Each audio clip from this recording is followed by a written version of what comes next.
Assalamualaikum warahmatullahi wabarakatuh. Selamat pagi anak-anakku. Hari ini di kelas geografi kalian bertemu dengan Bu Nancy. Mungkin di kelas-kelas sebelumnya ada yang diajar oleh Pak Sugianto, namun di semester 2 ini beliau tidak mengajar lagi di SMA Tenggarang. Jadi yang mengajar geografi di kelas 11 adalah Bu Nancy.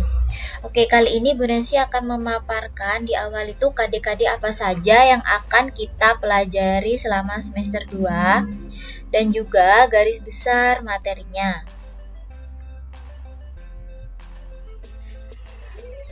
Untuk geografi kelas 11 di semester 2 ada 3 KD yang akan kita pelajari. Yang pertama ada KD 3.5 tentang dinamika kependudukan.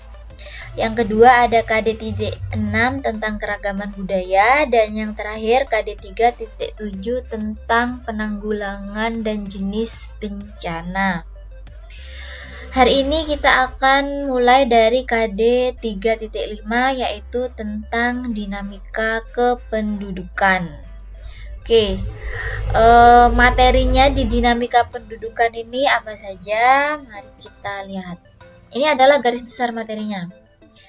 Yang pertama ada faktor dinamika dan proyeksi penduduk, kemudian ada mobilitas dan tenaga kerja, yang ketiga ada kualitas penduduk dan indeks perkembangan manusia atau IPM, selanjutnya ada bonus demografi dan dampaknya terhadap pembangunan, yang kelima ada masalah dinamika penduduk, yang keenam ada sumber data kependudukan, dan terakhir adalah pengolahan dan analisis data kependudukan.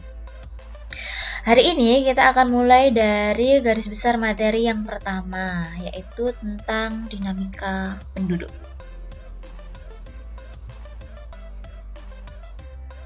Apa sih dinamika penduduk itu?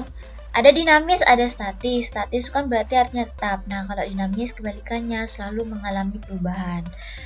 Dinamika penduduk berarti apa? Oke, dinamika penduduk berarti perubahan keadaan penduduk yang dipengaruhi oleh beberapa hal. Di dinamika penduduk ini cenderung pada perkembangan jumlah penduduk pada suatu wilayah atau negara.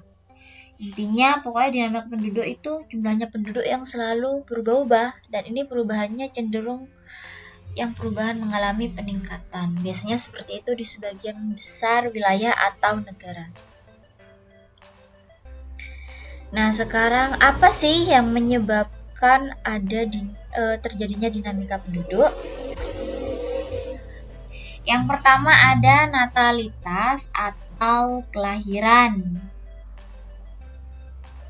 Angka kelahiran ini ialah angka yang menunjukkan bayi yang lahir dari setiap 1000 penduduk per tahun. Kemudian ada mortalitas alias kematian, yakni angka yang menunjukkan jumlah kematian dari setiap 1000 penduduk per tahun. Dan yang terakhir yang menyebabkan dinamika penduduk yaitu adalah migrasi. Migrasi itu perpindahan penduduk. Perpindahan yang seperti apa? Yuk kita lihat di slide selanjutnya. Ini jenis-jenis migrasi. Ada emigrasi, ada imigrasi. Ini biasanya kalian yang rancu. Kalau emig itu perpindahan penduduk dari satu negara ke negara lain. Jadi kayak penduduk Indonesia tuh pindah ke luar negeri, itu namanya imigrasi. Nah, kalau imigrasi itu penduduk dari luar negeri masuk ke Indonesia. Jadi masuknya penduduk ke suatu daerah atau negara tertentu. Kalau urbanisasi, ini yang paling sering terjadi di Indonesia, yaitu perpindahan penduduk dari desa ke kota. Selanjutnya ada transmigrasi, itu perpindahan penduduk dari pulau yang padat penduduknya ke pulau yang jarang penduduknya. Untuk daerah tujuan transmigrasi di Indonesia banyak ya, seperti ada di Sumatera, Kalimantan, dan sebagainya. Terakhir ada remigrasi. Remigrasi itu apa? Kembalinya suatu penduduk ke negara asal setelah dia beberapa lama tinggal di negara orang. Itu adalah jenis-jenis migrasi. Next.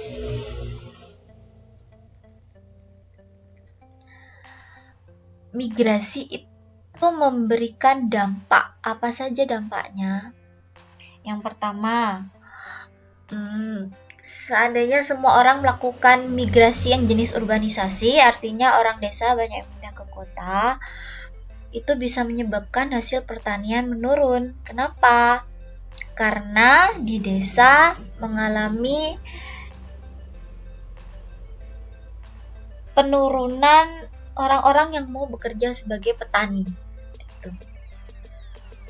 Yang selanjutnya, keterbatasan lapangan kerja di daerah asal. Orang-orang banyak yang melakukan migrasi atau pindah ke tempat yang lainnya karena kenapa? Karena di tempat asalnya tidak ada pekerjaan yang sesuai atau yang cocok untuk dirinya. Yang selanjutnya, tidak ada kecocokan budaya dan kepercayaan di daerah asal.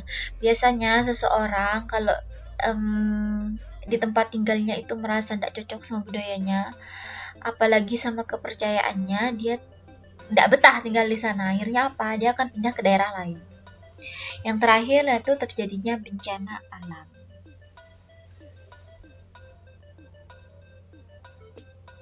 Next. Nah, ini adalah faktor yang mendorong terjadinya migrasi. Kenapa sih kok orang itu ingin melakukan migrasi?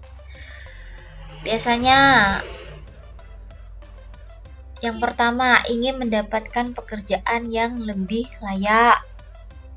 Yang kedua, ada rasa bangga kalau bisa tinggal di tempat yang baru. Karena di tempat yang baru itu kan harapannya bisa memberikan sesuatu yang lebih baik. Yang ketiga, ada kesempatan mendapatkan pendidikan yang lebih tinggi. Nah, ini biasanya untuk kalian nih, sebentar lagi kalau sudah keluar dari SMA akan kuliah. Kalian akan melakukan migrasi berarti kan? Itu kalian pindah kenapa? Karena kalian ingin mendapatkan pendidikan yang lebih tinggi. Karena di Bondowoso ada sih universitas, cuman swasta. Nah, kalau mau yang negeri kan harus migrasi dari Bondowoso.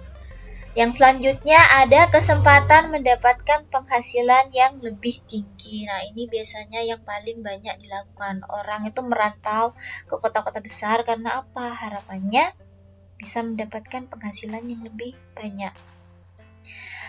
Terakhir, di tempat yang baru itu biasanya ada aktivitas atau hiburan yang lebih menarik. Sehingga orang itu senang merasa tertarik tempatnya yang baru.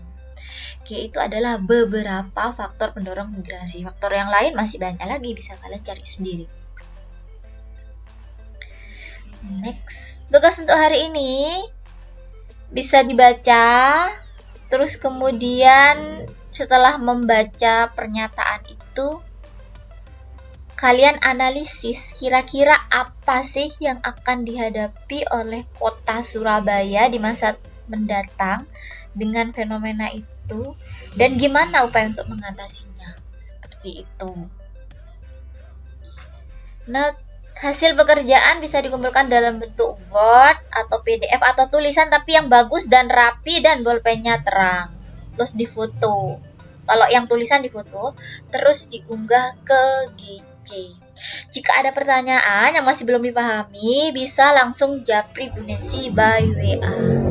Terima kasih untuk hari ini. Assalamualaikum warahmatullahi wabarakatuh. Selamat pagi.